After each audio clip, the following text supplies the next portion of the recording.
So I'm happy to be here, which is terrible, really, because I sort of made a name for myself not being happy about anything. And in the last sort of year or so, I've become happier. And it's very dangerous. It's really bad news, because obviously the happy, and I speak to you safe in the knowledge you're not happy, or you wouldn't be here, would you? Let's be honest. If you were happy, you wouldn't have paid for someone else to make you laugh, would you? You'd have just stayed at home and laughed at your walls and the lamps. Curtains, what a life! No, you've come out because you're miserable, and the only assumption you've made is that I'm more miserable than you are, and so you'll leave feeling better about yourselves. Because I have a shitter life than you do. That's why you've come here. And since I've become happy, my worry is that I can tell I'm becoming boring. I'm becoming much less interesting. Even my dreams now are so dull. I used to have dreams where spiders fell off ceilings and turned into dogs and bit me. And here's a dream I had recently. See if you can work out what's going on here. I had a dream. I went back to a house I used to live in and tidied the loft. Mysterious subconscious, that, isn't it? What do you do at night time, John? Admin from the past. And here's how I know it's not just the dream is boring, but I am also boring. That was a wet dream, and it really shouldn't have been, should it? I really enjoyed it. I thought I'd lost those certificates. That's the noise I've given myself when I ejaculate in a dream. You never know, do you, what noise you make? Because obviously you're asleep. I assume it's different. That's not the noise I make when I'm awake. If I ejaculate when I'm awake, it's more like this. Pow.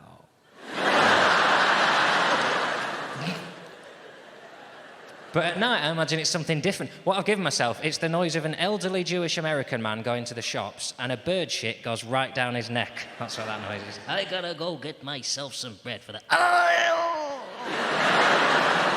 Goddamn bird shitting down my neck all day. I don't want to be happy. I don't want you to think that I've become happy deliberately. I want to be unhappy, right? And that's why I bring out the hat.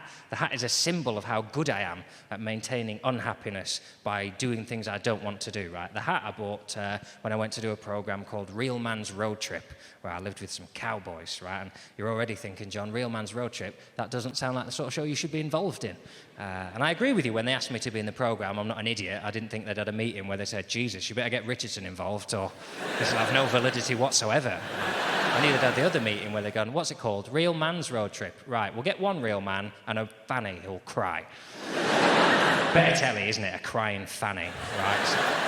I know I'm not a real man. I know I get reminders constantly, whatever a man is, I'm not one. When we started this tour, I was in Kings Lynn. I was a little bit hungry when I got to the gig, so I asked for a snack. I said, can you bring me some crisps or something? And they brought me the manliest crisp on the market, which you all know is... McCoy's, damn right. Straight away, manly crisp, that innit? They brought me a bag of salt and vinegar McCoy's, and I ate those crisps. And I don't know if it was the salt or the vinegar or a combination of both, but they made my fucking tongue bleed. Yeah.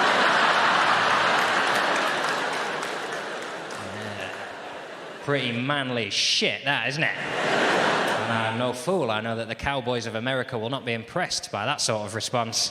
Why is that boy crying? I had some crisps. I don't know if it's the salt or the vinegar. They've done me a real mischief. I don't generally do, sort of laddie, manly things. Most of the things I do are contrary to what a real man would do. I'm even trying to cut down my drinking because I've been made paranoid by the news. Half a bottle of wine, they say, is borderline alcoholism now. Correct me if I'm wrong, but when you open a bottle of wine, it lasts for 2 nights. So you have 2 goes to drink it all. So half a bottle a night isn't alcoholism, is it? That's a fucking deadline.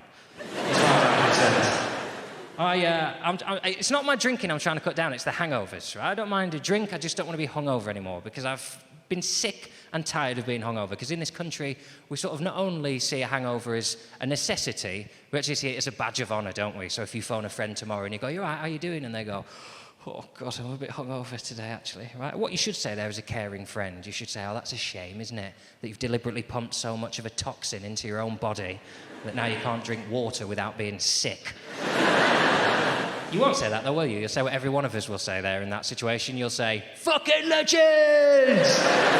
Amazing. What happened last night, then? And they say, well, I just stayed in, but I couldn't stop drinking because of my despair at what's happening to the world.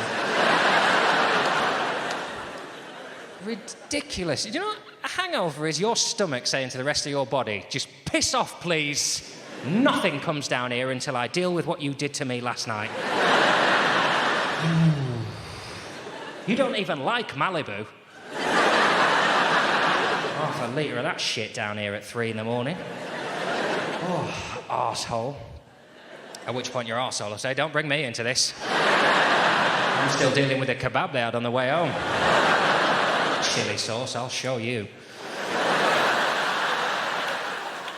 I just don't want to be hungover anymore, right? But I enjoy a drink. And I'll be honest with you, I drink exactly as much as I used to. All I do to avoid hangovers is I have water every now and again. When I go out, I have a little bit of water, right? And obviously as a man, I have to do that in secret, right? Because you can't stand up on a lad's night out and say, hey, boys, I'm going to go and get some water. Does anyone want anything from the bar? Because generally they'll say, yeah, when you get to the bar, John, could you keep on going and piss off home? Come on to have a good time, haven't we? Think about that during the week and try again next weekend, all right? You don't respect men who look after... And I'll be honest, I don't think you're any different. In terms of your alcohol consumption and its effect on your own health, I think you're quite happy to drink yourself into the point where you're puking into the gutter. But women, I just think you care for each other. Just that instant response is more likely to be kind. That if you see a group of girls out, it's more likely to hear someone say, she's in a state, isn't she? Jesus, should we get her a water? Otherwise she's going to be really sick tomorrow. With men, it's more likely to hear, oh, John's in a state, isn't he? I reckon we could kill him. Worth a shot, innit? Shall we have a go? Steve, get him a pint of whiskey, tell him it's apple juice, see what happens. Half a pint, actually, he's nearly dead. Wasting money. Stag do's are the worst. If you try not to drink to the point where you're sick, stag do's, I go on a few now because obviously I'm at that age where a lot of my friends are getting married and they invite me to stag do's. And don't get me wrong, I'm delighted to be invited on the stag do. And it wouldn't be your first port of call, would I? We're having a crazy weekend. Let's get Richardson down here. People obviously want to go and get shit-faced on their stag do's, and that's what happened. The last one I went on, we met at St Pancras Station at 9 o'clock in the morning for a nice crate of warm lagers off the floor. All dressed as superheroes as well, because it's nice to look like a bellend, isn't it? All in sort of cheap 20 quid Argos superhero costumes, all except for one of us who pretended he hadn't got that email and turned up in shirt and jeans. That was me, make no bones about it. I didn't want to look like a dickhead in this country. I thought, fair enough, when we get to Germany, I don't mind being a dickhead, no one knows who I am in Germany. Sometimes people recognise me here, and I'd rather they didn't get to work and say, yeah, I saw that little one off 9 out of 10 cats on the train. Yeah. I think he's had a mental breakdown. Yeah. He was dressed as Batman, crying. I just thought I'll dress normally in this country, right? So we get there, we're all drinking our lagers, and Spider-Man spills his. It goes all down here. Looks like he's pissed his pants. And I'll be honest, at this point, it looked less like a stag do and more like a Fathers for Justice reunion. So we enjoy our lagers, and then we get on the train to the airport, and we have some more lagers on the train to the airport, right? And then we get to the airport, and we have some more lagers at the airport, right? And we're all getting a little bit pissed now. So when we get on the plane, I sneak to the back, and I have my first tactical water. I told them I was going for a piss, right? I did have a piss. I've got quite a weak bladder. I used to wet the bed a lot. Didn't really need to tell you that, but it's nice to share, isn't it? If you're suffering, when you go to the toilet, you just stop a few times and it builds up the muscle. 2 years dry. Thank you very much. Really applauded. Well done. Well done. Anyway, go to the back. I have a little water while no one's looking, right? I get back on the stag do, right? We land, we drink our way down the strip, and then we check into our hotel, right? And I sneak up to my room when I'm in there, I have a bit of water as well, right? And then we meet up again. We get 2 bars in, and that's when I realised that the drinking now has become a problem, right? We're not just drunk. I've probably spent about 500 quid coming on this stag do to show my friend that I'm glad he's met someone and he's found happiness, and he doesn't know I'm here anymore. In fact, nobody knows I'm here anymore. I realised at this point I could piss off now and nobody would notice. And do you know how I know that? Because I pissed off and nobody noticed. Just went, I heard the phrase, we better wipe that sick off him or we won't get in the titty bar. And it's very much a parachute phrase, that, for me. Not just on stag do's, if I hear it in the library or in Asda. I think things are about to go badly here. I'll make a sharp exit. So I told him I was going to the toilet. I went back to the hotel. I went via a garage where I bought a big bag of crisps that you can't buy in this country, which is the only reason I travel, really, in search of new crisps. And I just stayed in the hotel all night. I watched the first session of the World Snooker Final, and I had one of the best evenings of my entire life. Thank you very much. Really was incredible. I like crisps, I like being in hotels, and I really like snooker. Snooker is the best. Snooker is basically tidying up disguised as sport. There's always a slight tension in the room until I address the cardigan. It's this one, isn't it? I'm wearing it. I know I'm wearing it. It didn't jump on me. I don't wear this for the gig, just to calm you down. I just wear this to come out in. I call this the establisher. Just lets the men in the room know that I'm the alpha. Don't need trouble. Sometimes men think they might have a little heckle at these gigs and they see that and they think, holy shit, that guy's got no dignity. I can't wear it for the gig. It gets too hot, obviously temperature-wise for me, and let's be honest, sexually for some of you. So the first thing that happens is I take it off, which is about as sexy as it sounds. Thank you. Got another one underneath for the gig, obviously. Didn't want you thinking I wasn't going to wear one. Now, if I hang that there, I'm going to warp the collar. Don't suppose anyone's brought a travel coat hanger with them, have they? I have, of course.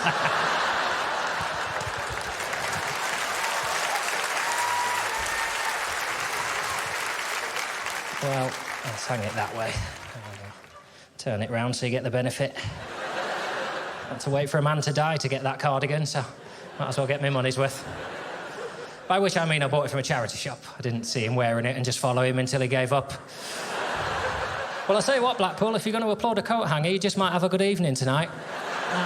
That hopefully is not the highlight of the show. The show's called The Old Man, for obvious reasons. I'm a cardigan-wearing gentleman. I wear them all year as well, in case you're wondering. I'm not one of these Christmas dicks. Put one on for a Wetherspoons pub crawl and think you've got a personality all of a sudden. I wear mine all year round. There's a number of other things that make me an old man. I play Countdown for a living. Don't quite know how I'm getting away with that. I always know where the nearest toilet is. I secretly prefer to use my own, which obviously makes touring quite difficult. I'll be away for weeks, sometimes saving it up. Inside, obviously, I don't shit in envelopes and keep them in the car door. Chronological, if you're interested. You've got to have a system when you file in imaginary shit in an imaginary car door. I also have a general loathing for society, and I'm already at an age where I'm baffled by sort of new things. I went to get my hair cut recently, which I do as rarely as possible. I don't like being touched, and as yet, the technology isn't there for it to be done online. So, got to go to a hairdresser's, haven't you? I tend to sit like that in the chair, you know, like you do at the dentist, just because I find if you sit like that with your arms out, their balls keep touching. I know they're not doing it on purpose, so you can't overreact, can you? But you've got to do something, otherwise, you know, they might think you like it. So you've got to set a boundary, haven't you? Otherwise, when they're doing the back, you're getting teabagged at the front because you haven't told them where the line is. So I just tuck in like that. I don't even want to be talked to be honest, but they insist on it. So I tend to go to places where they lack the linguistic or social skills to talk to me very much. Ideally both. Angry Eastern European men, that's my dream haircut. If I walk in and they call me boss man, I know I'm in the right place. Don't want a cup of tea, I don't want to be your friend, I just want to open the door and hear, boss man, sit. All right, good. This is going to be a quick, efficient, slightly violent haircut, but it turns out that's how I like it. You know, they grab your head a little bit too tight and then they dig the clippers in at the back and you think, oh, I'm a dirty boy. Should have cut my own hair bringing this filth in here. You want gel? Spit on me. You can't get too into it. The kind of haircut I'm talking about, £8, keep the 10. That's the kind of haircut I'm talking about. I used to call them £8 just the one back, but they don't like that.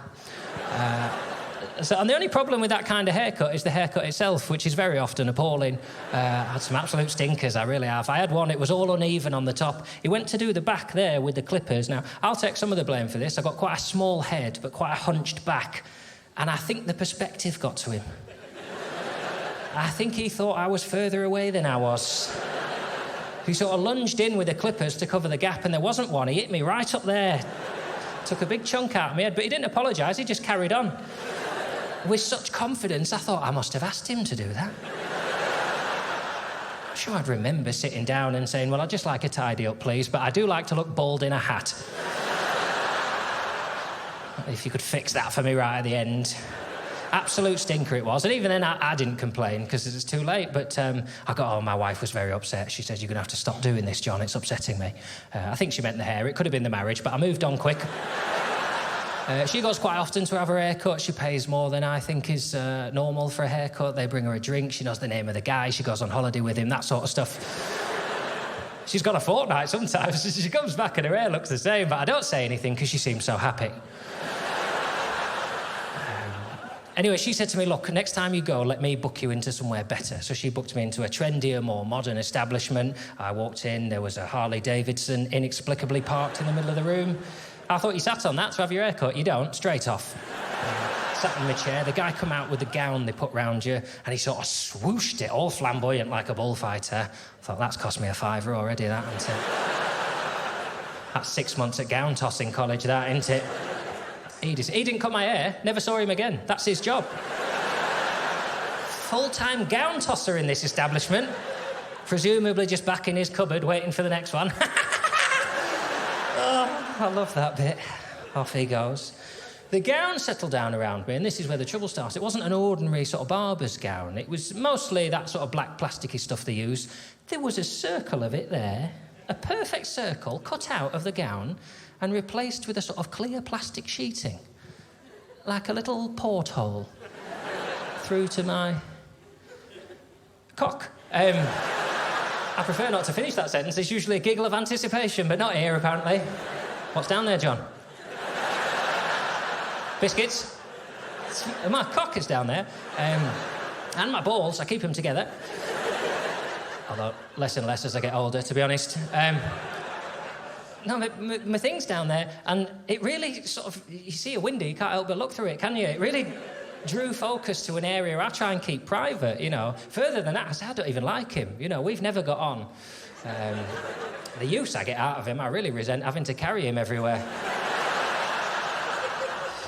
It happens so rarely, and yet he's there all fucking year, dangling around. Be a bit like carrying your Christmas decorations in a backpack all year. You're ready if Christmas breaks out in June, but it rarely does. It'd be more useful to me if I could take it off and just put it away, you know. My wife could say to me, "I think we'll have sex tonight." I say, "Fantastic, I'll get my cock out." Where did I put it? Garage or loft? But, you know, I have done sex. I don't want to come across as weird, you know. If you haven't, have a go. It's lovely. It's very nice. It's very quick. I'll warn you of that. If you're going to do it, be ready, because it's over as soon as it started. But it's still worth it. I just don't do it a lot, because there's other stuff to do, isn't there? Bills, tidy, and that sort of stuff.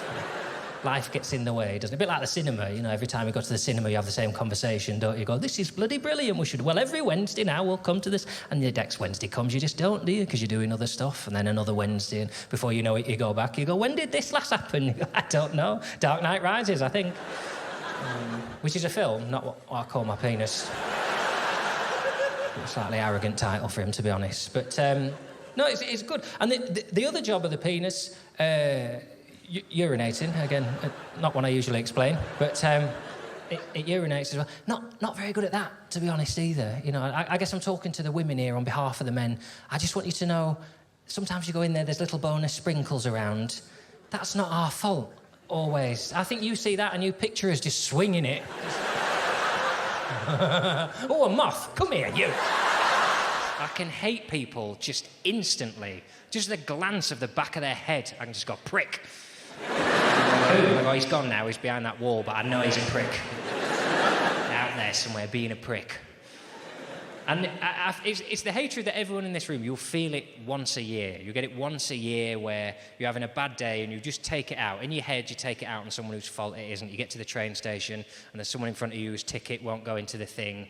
And they seem to think that the solution to that is to try exactly the same thing 1,000 times. Shoving it in there. The train left hours ago, still there. Tickets eroded, hand is just a blooded stump.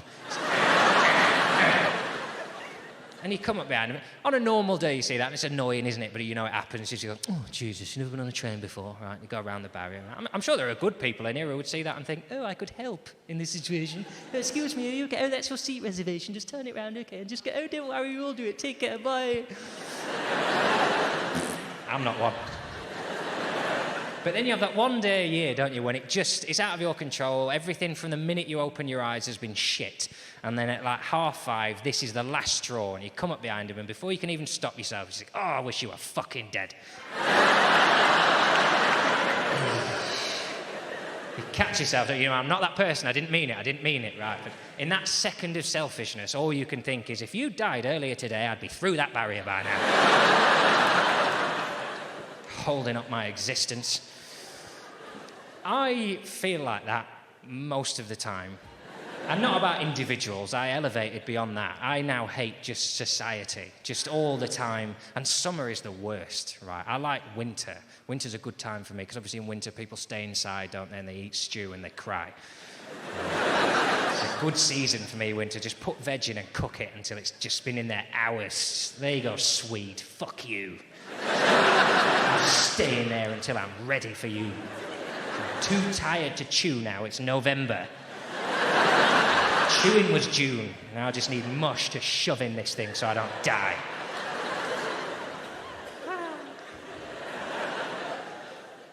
That's why with summer, what happens is people go out, don't they, and they do stuff and they have opinions on it and they talk about it, and that's when I start getting pissed off, right? And what happens is when we have good summers, you have real trouble. And it didn't used to be a problem, because in this country, obviously, in my lifetime, I don't remember many actual summers. I remember like days where you open the curtains in the morning and you go, sunshine, let's have a breakfast barbecue. And your partner go, well, it's 7:30 in the morning. You go, I know, but there's clouds coming, so let's really, just get out there and set fire to the shed and put a fucking sausage on it, please. Because it's raining now, doesn't matter. That was summer, it was fun, that one, wasn't it? Right. Now, the last couple, you had like days where you open the curtains on Monday and it's sunny all week. And that's dangerous. You know you're in trouble because you turn the weather on and the weather people are outside showing you the weather. If they were indoors, you wouldn't believe them, right? But they have to be outside. You switch the weather on and Carol's there going, hello, I'm looking outside in a field, look at the time and look at your time. It's happening now, this. That's the sunshine up there, look, it's very hot. It's not too hot, I'm not dying, but it's because it's quite far away. It's temperate, it's nice. And, I know it looks like it's just on me in this field, but it's actually, because it's so far away, it's on all of us. We're all experiencing sun. And I know it's Monday and you've got to go to work, but don't worry, it'll still be sunny on Friday as well. Right? And that's the bit where we all go, I beg your fucking pardon. Still sunny on Friday, is it? When I go out and get shit-faced? You telling me I can get shit-faced outside now, are you? And I can email people now and that will happen, will it? Shit-faced outside on Friday. Right, I'll start emailing everyone. You email everyone you know, and I don't know how it happens. You must be able to put into the email bar, everyone at desks. And it just sweeps the city, right? And whichever city you live in, there's the place you all go, right? And I live here in London, which is, has to be done for a bit, doesn't it? Yeah, 4 very strong opinions there. You make up your own mind how you deal with that little debate. Yeah, all good points. I'm obviously not from here, I'm from the north, but you can't be a comedian up north. I have to move to London, and when the Queen's not looking, I steal a bit of gold, and then one day I'll go back up north and build a house with it. I'll go, it's in what left, he's come back with gold. Fuck building houses, let's make him king. For now. And I think most people in London don't live here, and those that do live here don't like it. Nobody who lives in London likes it, otherwise Boris Johnson wouldn't be in charge of it. This wouldn't have happened if anyone cared about this city. Boris Johnson is in charge of a city, a man who is basically a human wet fart. I mean that because he's very much like a wet fart. He's very funny at the time, but you have to check for damage immediately afterwards.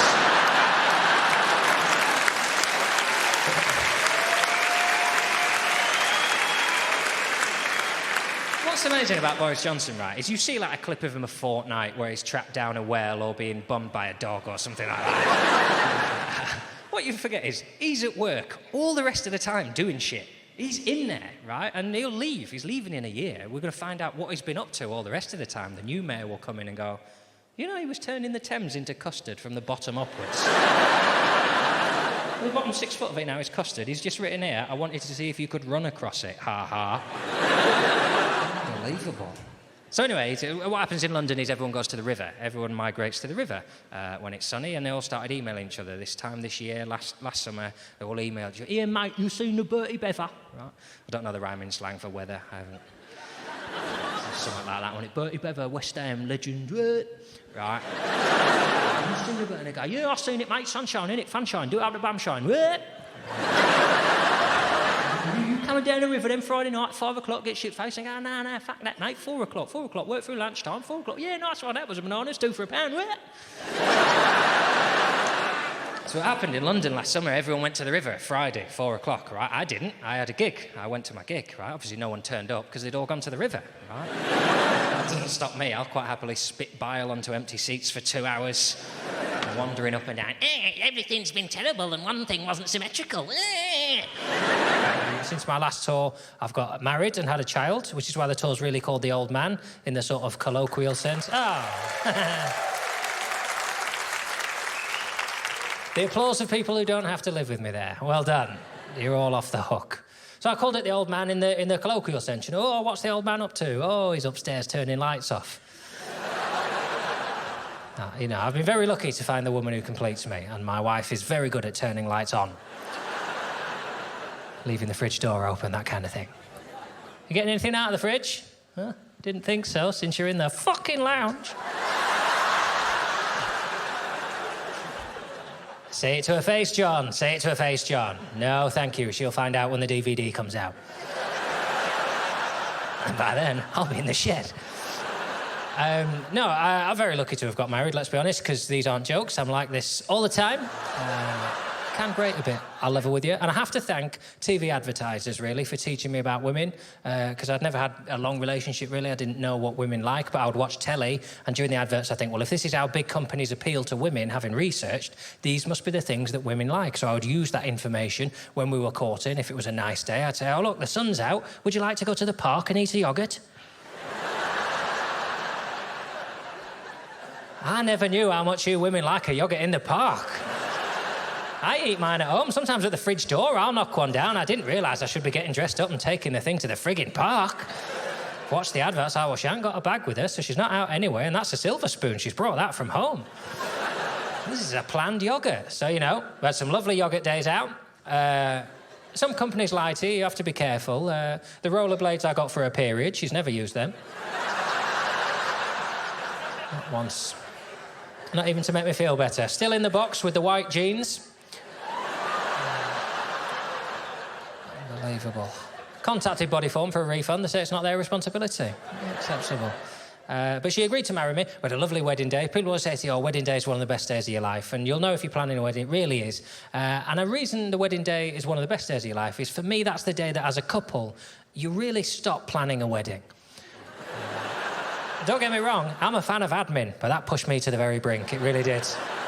I didn't know you had to plan everything. Why would I pick the flowers? I don't know about flowers, and I'll let you in on a secret, I don't give a shit. I don't care. If my wife says to me, do you remember Mark and Becky's wedding? I don't say, remember it, there was chrysanthemum. I'll tell you what I remember about every wedding I've ever been to. What time the bar opened and how much a pint was. That is... Wedding's a party, innit? Get everyone you love in a room and get them drunk. It's that simple, you know. Who are these people keeping the bar shut till after dinner?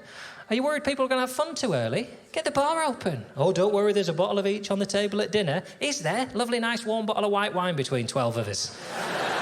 That will lube up the chit-chat. Perhaps when you get back from the honeymoon, we'll have a quick chinwag about how interesting you think your friends are. Just get the bar open. I don't understand. There's so much rigmarole around weddings that doesn't need to be there. Do you know what I mean? I didn't want to cut the cake. I don't understand why in the 21st century we're still making a display. I think people have seen cake now.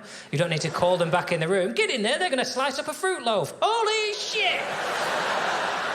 Don't forget your camera. Oh yeah, better get a picture. No one's going to believe this.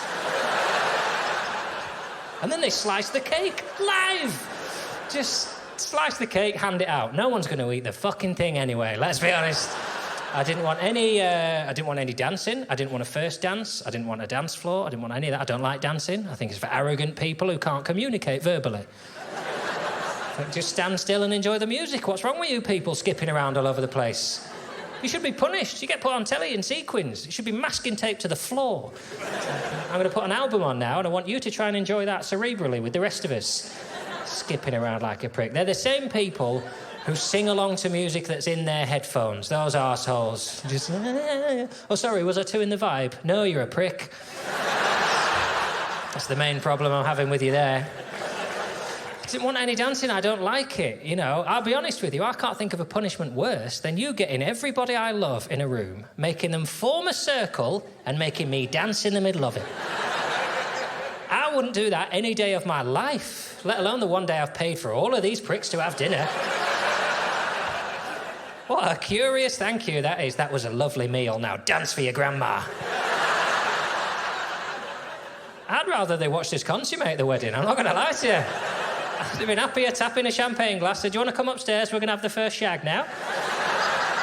Everybody up, come on, family occasion this, bring your cameras. Would have been quicker as well, I'll tell you that. 4 minutes that song was, 4 minutes. And I had to audition for that in my own house. She'd never seen me dance, my wife. We don't go dancing, you see, in the same way we don't go pole vaulting of a weekend. It's not an activity we share. So she just stopped the telly one afternoon and went, show me your dancing, so I know what we're working with. Middle of the afternoon, no music on. I had to start.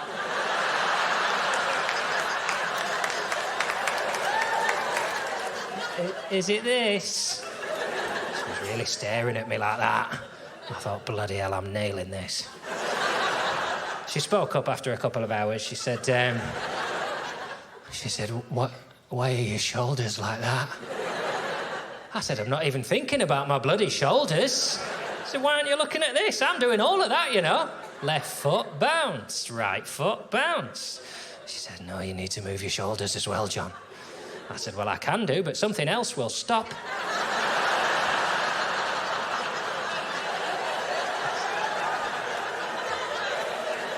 There's just a limit to how many body parts I can be thinking about at the same time. And she said, I know that, John. Still don't understand that one. So the agreement was that we would hold each other and sway like that. That was the agreement. And she whispered into my ear halfway through the dance. She said, and I'll never forget this, stop spinning, you're making me feel sick. I was going too fast, apparently, but that's her fault for not giving me an RPM, you know.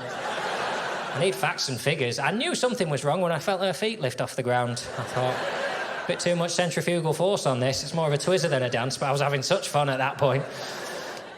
So we had a lovely wedding day. And then you go into an odd phase once you're married, you sort of relax into the relationship. And I've always felt, up until that point, I've pretty much been single most of my life, and I've always felt that was the bravest thing. You know, to face life on your own with all the horrors is the bravest thing. And I've realised now it's actually braver to love people, because you've still got all that crap going on in the world, but now you've got other people to care about and worry about and try and protect. And, you know, I love my wife, so I feel I've made a commitment to try and make her life perfect. I want every second of every day of her life to be perfect. Now, sometimes that means I've got to follow her around the house and tell her what she's doing wrong.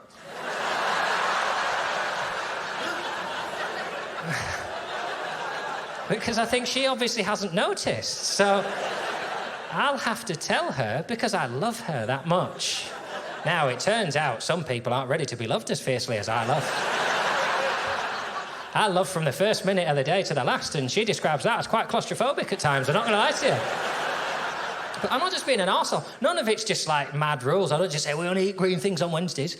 Everything I do is because I've looked at it and I think, well, if we carry on doing that this way, one day we're all going to die. That's the conclusion. So I have rules and regulations for doing certain things in order to protect the people I love. Now, I don't mean protect... I don't want this to be seen as chauvinist material. This isn't a man protecting a woman. I don't mean it in a kind of Liam Neeson kind of, if somebody takes you, I will find you. Liam Neeson there from the films. Sure you've seen him. I don't mean it like that. My wife's very aware. If she got taken in that sense, I'm probably not going to get there in time. Let's be honest. It's not my strength. Travel's too tense, isn't it? It's not like that. In the film, she gets taken. He's killing people in the next scene. And it's not like that, is it? You have to book your flights, find your passport, get to the airport. Do you drive to the airport or get a taxi? Obviously, you want to drive, because then you're straight off, aren't you? But you've got to park. Now, they don't show any of that, because that would be a weird scene in the film, wouldn't it? Cutting from her getting tortured to him on that little bus. Oh, excuse me, sorry. Have a lovely holiday. He's on the flight 4 or 5 hours. He must eat something, but again, that would look weird, wouldn't it? Can I ask, is the pie gluten-free? Are you off on your holidays? Oh, no, my wife's been abducted. Yes, on my way to kill the assailants. But, well, I'm bloody useless hungry, so I'll have something to eat. I'll have the Shiraz as well. That'll just settle me. So, I don't mean, it's not protecting that sense. I think if you love people, protecting them is making sure they're happy and motivated and they eat right and they sleep and all those things. And some of it is making sure they don't come to harm. So, for example, now, if we drive somewhere, I tend to drive because I've passed my test and she hasn't. So that's the first thing I do. I've noticed over the years, we'll get somewhere, Morrison's if it's a special day, she'll wander off like that and she'll shut the door backhand as she's walking away from the car. Lovely technique, I'm not questioning that. Very sexy, Federer-esque. Do you know? Sometimes you're not even looking, just ding, like that, walking away from it. Lovely. Just enough weight. A lot of people who don't drive, I find they'll slam a car door, but she just puts enough on it. You know, sometimes I think that's not gonna, oh, it has. Oh. That's just clicked in, that's nice, that's nice. So I've got no qualms with that. You know, some people say I'm a bit too into the way she closes doors and it's a bit weird, but if you've never watched your loved one shut a door, just sit back and enjoy it. Anyway, what I've noticed is over the years, she tends to push the window of the car door like that. You don't push glass, do you? Glass isn't for pushing, it's brittle, isn't it? Especially in the winter months when it contracts by night and expands by day. It's getting more brittle, isn't it? One day we're going to get to Morrison, she's going to push the window, the glass is going to shatter, slice her arm open, she's going to bleed to death in front of me. And thanks for all your laughs there, I appreciate that.